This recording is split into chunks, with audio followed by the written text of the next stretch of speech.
A partir desse momento, estaremos transmitindo para a comunidade espírita de Ponte Nova e região. Palestra realizada por Luciene Marques Cosme.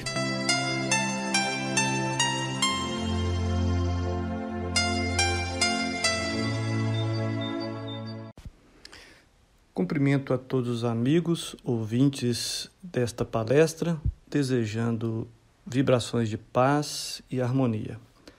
O tema do nosso estudo será as qualidades da prece e seus requisitos básicos para que ela seja de alta vibração. E os objetivos deste estudo, nós temos a intenção de definir esses requisitos básicos, enfatizar quais os procedimentos ao exercer a prece para que as mesmas ganhem alta vibração e atinjam planos superiores e as altas hierarquias dos prepostos do Criador. Ao iniciar nosso estudo, eu coloco uma passagem do Evangelho que está em Mateus capítulo 21, versículo 22, em que Jesus disse o seguinte: "E tudo que pedirdes em oração, crendo, o recebereis." Essa assertiva, será que é uma simples promessa? Ou Jesus anunciava ali uma lei divina, da qual ele ainda não podia falar com maior profundidade, uma vez que a humanidade não estava preparada para entender assuntos com maior profundidade de compreensão. Muitas vezes, analisando essa passagem do Evangelho, algumas pessoas entram no processo da oração, ainda no início, fazendo com que as suas rogativas sejam direcionadas principalmente aos interesses materiais. E não obtendo sucesso do jeito que gostariam, chegam ao ponto de desacreditar do poder da oração. Porque ao anunciar que tudo que pedis em oração, crendo, recebereis, naturalmente, Jesus estava anunciando uma lei divina da qual todos nós deveremos penetrar e conhecer os seus segredos para que possamos fazer bom uso dela. Segundo o teor das orações, nós teremos dois tipos de prece: as preces com qualidade, isto é, de alta vibração, e as preces sem qualidades, o que quer dizer de baixa vibração. A prece, ela obedece a uma lei divina, a lei de adoração. Nós podemos dizer que é uma das potências do universo, ainda desconhecida para a maioria dos seres reencarnados na Terra, um mundo ainda muito primitivo, e dizer também que quem a domina possui uma força sustentadora, revigorante e capaz de nos colocar no rumo do sucesso diante das nossas provas e das nossas expiações. Não à toa, Jesus sempre se apartava da multidão para orar, de tal forma que o Evangelho vai relatando esta situação e essa mesma situação vai chamando a atenção dos discípulos que o via após as grandes curas, após os grandes atendimentos que ele fazia, subir ao monte ou apartar-se da multidão para orar. E os discípulos, observando isso, em um determinado momento, vão pedir a Jesus para ensiná-los a orar. E é aí que Jesus ensinará um modelo de oração, que é o Pai Nosso, um modelo de oração que contém todos os requisitos necessários para uma prece ser bem formulada. Nós podemos dizer que orar equivale a sair da sombra num dia de inverno. Por exemplo, aquelas pessoas que num dia de inverno, num dia muito frio, se encontram dentro de casa, se encontram na sombra e necessitando se aquecer, precisam fazer movimentos com as suas pernas, deslocar-se até o sol, para que possam ser aquecidas pelos raios do sol. Então, a oração seria mais ou menos o equivalente ao espírito dar alguns passos para se deslocar até o sol e se aquecer. É banhar-se na fonte criadora e mantenedora da vida, fonte que vibra e preenche todo lugar, que é a fonte do amor que parte do próprio pensamento divino. Orar, então, equivale ao espírito abrir a sua boca espiritual para alimentar-se do prana divino, do plasma divino. Mas aí nós temos que dizer que existe a oração e a oração. É preciso alguns pré-requisitos para que ela tenha qualidade, ganhe vibração, atinja as vibrações do amor, que é a maior vibração do universo. Vejamos então, nas próprias palavras do Cristo, os requisitos básicos para que uma prece obtenha qualidades. Assim, em Mateus capítulo 6, versículos 5 a 8, nós vamos encontrar Jesus dizendo o seguinte: quando orardes, não vos assemelheis aos hipócritas, que se comprazem em orar em pé nas sinagogas e nas esquinas das ruas para serem vistos pelos homens. Em verdade, digo-vos, eles receberam a sua recompensa. Mas quando quiserdes orar, entrai no vosso quarto, e estando fechado a porta, orai ao vosso Pai em segredo, e vosso Pai, que vê o que se passa em segredo, recompensar-vos-á. Não afeteis orar muito em vossas preces, como faz os gentios, que pensam ser pela multidão das palavras que serão atendidos. Não vos torneis, pois, semelhantes a eles, porque o vosso Pai sabe de que necessitais antes de o pedirdes. Muito bem. Ao analisarmos, então, essa primeira passagem do Evangelho, nós fazemos a seguinte consideração. Por que nós devemos orar em secreto? Segundo as palavras de Jesus aí. Sendo uma ligação com o Criador, é a este que nós devemos nos reportar, sendo desnecessário ser feito à vista dos homens. Aí vem um segundo questionamento. Quer dizer, então, que não tem valor as preces que se fazem nas sinagogas, nos templos e nas igrejas? Não é isso que ele queria dizer, ou quis dizer. A proposta é que deve ser entendida que orar equivale na realidade, a oração deve ser feita reservadamente em nosso quarto, a sós, porque ela propicia um melhor recolhimento, dando maior eficácia à prece que nós fazemos. E por que nós não devemos nas nossas orações pedir muito na prece? Aí, segundo as próprias palavras de Jesus, não é pelo número de palavras que ela ganha vibrações superiores, mas é pela qualidade sincera das palavras que revestem as ideias e as emoções.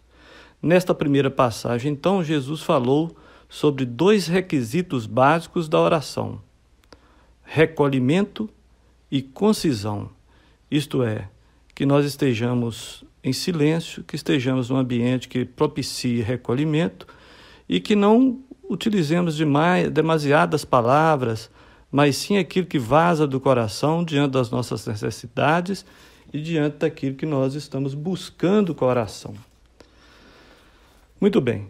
Numa segunda passagem, então, nós vamos encontrar Jesus dando mais um requisito do que devemos ter para que nossas preces tenham alta vibração e tenham qualidade. Diz ele assim em Marcos capítulo 11, versículo 25 a 26. Quando vos apresentardes para orar, se tiverdes alguma coisa contra alguém, perdoai-lhe, a fim de que vosso Pai, que está nos céus, perdoe também os vossos pecados. Se vós não perdoais, vosso Pai, que está nos céus, não vos perdoará também os vossos pecados. Muito bem. Quais as conclusões nós podemos fazer dessa segunda passagem? Observemos que Jesus usa alguns termos muito humanos para nos fazer entender, principalmente aquela sociedade de há 2000 anos, de pastores, de homens lavradores, a maioria iletrados, né, de donas de casa, que não tinham maior compreensão Para entender, então, Jesus vai usar termos fortes, como esse aqui: se não perdoai os vossos irmãos, vosso Pai não vos perdoará.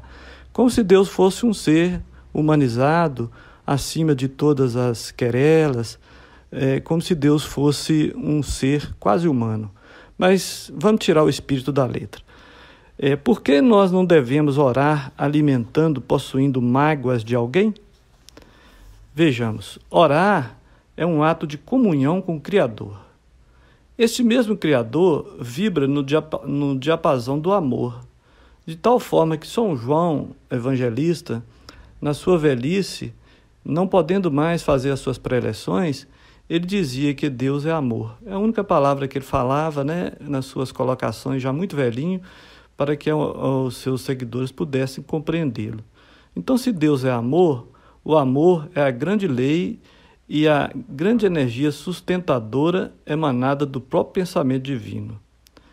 Se nós estivermos com ódio, mágoa, rancor, sentimentos de baixa vibração, a prece, naturalmente, é sem qualidade e não obedece a um dos requisitos básicos dessa ciência, que é a lei de fraternidade universal.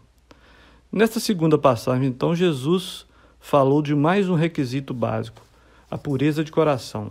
Então, as orações que são feitas desprovidas de pureza de coração, carregadas de ódio, de mágoa, de rancor, elas são de baixa vibração. Vejamos agora o item, mais um item do Evangelho, em que nós podemos tirar mais um requisito básico nas próprias palavras de Jesus sobre a questão da oração.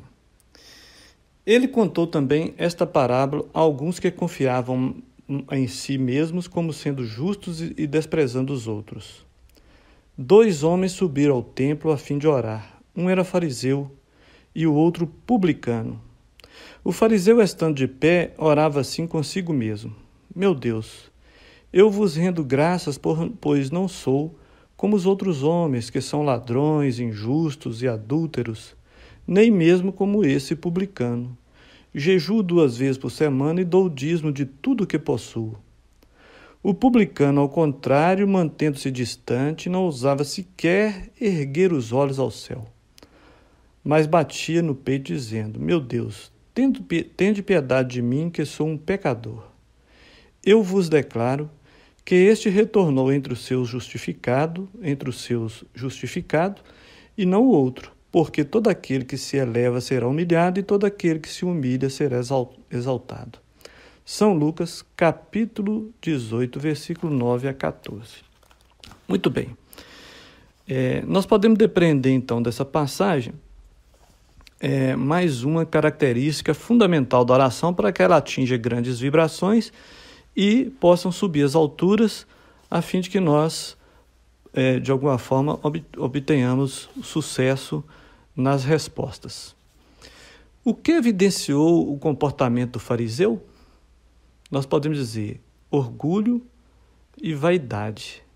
Sentimentos esses que se opõem e que nos põem na vibração, que não nos põe na vibração do Criador.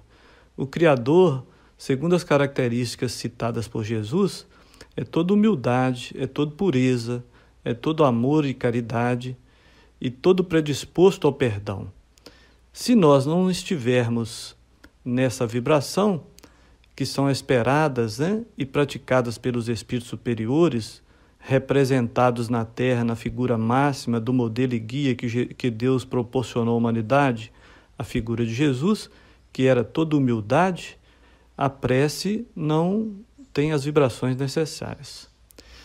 E por que Jesus elogia a postura do publicano, aquele homem que era um cobrador de impostos e, portanto, desprezado pelos hebreus, pelos judeus? E o que ele queria ensinar com isso? O publicano, na sua oração, ele reconheceu-se limitado, pecador. Ele revelou humildade. A humildade é um sentimento de elevada vibração que nos põe em sintonia com as vibrações do próprio Criador. Nesta passagem, portanto, Jesus vai revelar mais um requisito para a ciência da oração: humildade, submissão à vontade do Criador e um estudo da própria personalidade, dos seus erros, das suas fraquezas, e não a evidência das suas qualidades. Muito bem. Assim então, nós podemos observar, tirando algumas conclusões dos requisitos básicos da oração. Nós iniciamos falando que a prece é uma ciência conhecida nos mundos superiores, que quem a domina tudo consegue, e que as suas petições, à medida que nós vamos evoluindo, as nossas petições, elas não vão sendo apartadas da vontade de Deus, e por isso todas as orações acabam sendo atendidas, diferentemente das nossas orações na Terra, que muitas vezes nós solicitamos coisas que são contrárias ao nosso planejamento reencarnatório, que se nos fosse dadas, nós, de alguma forma, falharíamos, voltaríamos ao plano espiritual após esta encarnação, com menos sucesso diante de tudo aquilo que foi traçado para o nosso processo evolutivo, para o desenvolvimento de virtudes e para o nosso crescimento. Portanto, a prece é uma ciência. São necessários alguns requisitos básicos para que ela possa ter grandes ou maiores qualidades. Quem a domina possui um talismã para o sucesso. E assim, os requisitos básicos necessários para que as orações ganhem alta vibração e que possam ser atingidas em planos superiores de vida, movimentando forças para nos auxiliar, para nos ajudar, para nos trazer paciência, resignação, inteligência e discernimento para sairmos das dificuldades e buscarmos as soluções, nós podemos dizer que o primeiro requisito é o recolhimento, isto é, estar numa situação reservadamente, porque o recolhimento melhora esta sintonia. O segundo requisito, a concisão. Deus sabe de tudo. Assim, é muito importante que tenhamos sinceridade e qualidade do que se pensa e do que se fala, para que se ganhe vibração. Muitas vezes as pessoas pensam que é possível enganar o Criador e tentam esconder o jogo nas orações, e isso não é possível. Então, além do recolhimento, é preciso a concisão. O terceiro item, para que a prece ganhe qualidades especiais, é preciso que nós tenhamos a pureza de coração.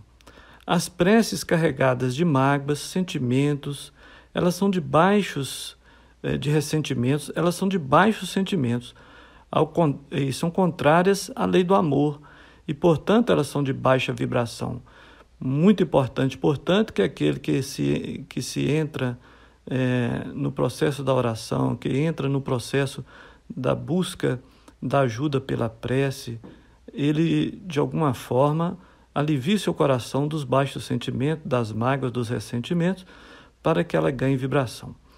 E, por fim,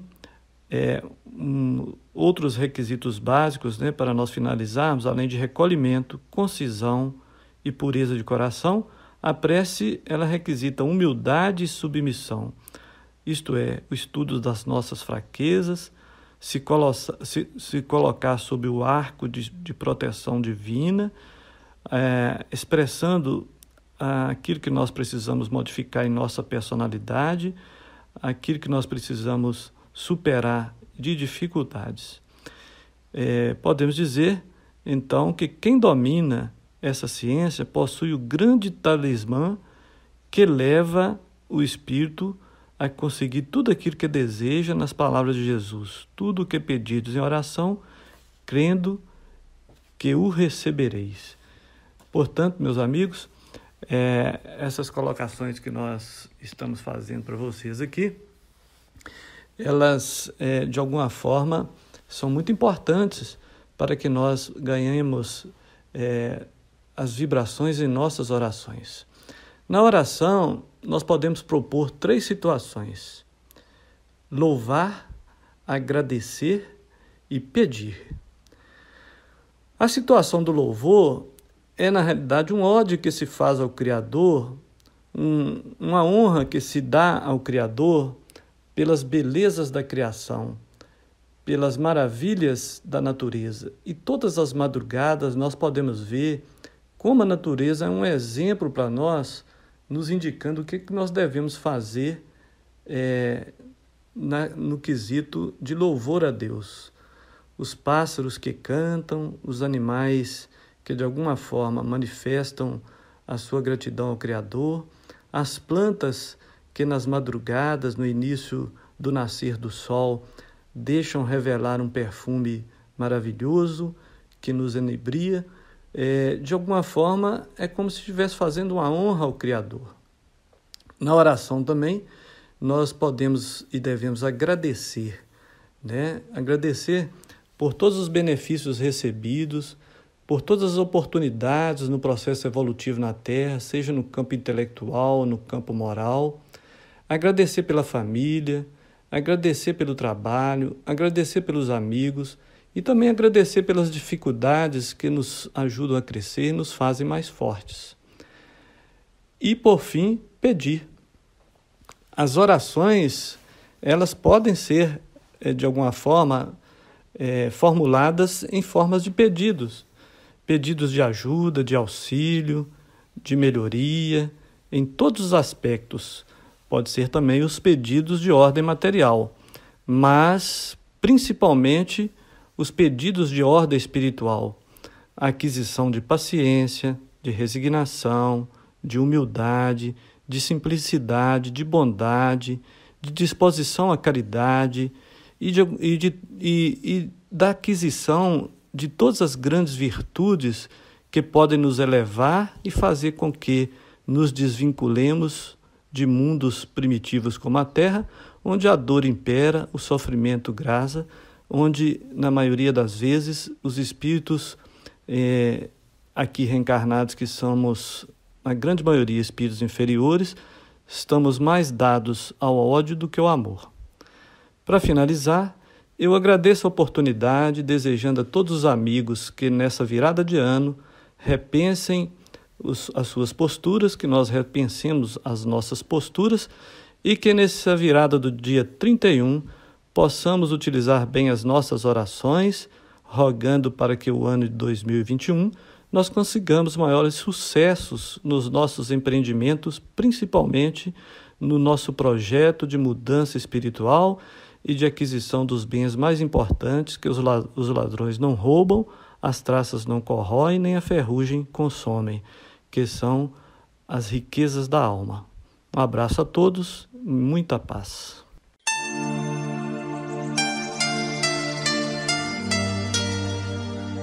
Termina aqui a palestra para a comunidade espírita de Ponte Nova e região. Boa noite.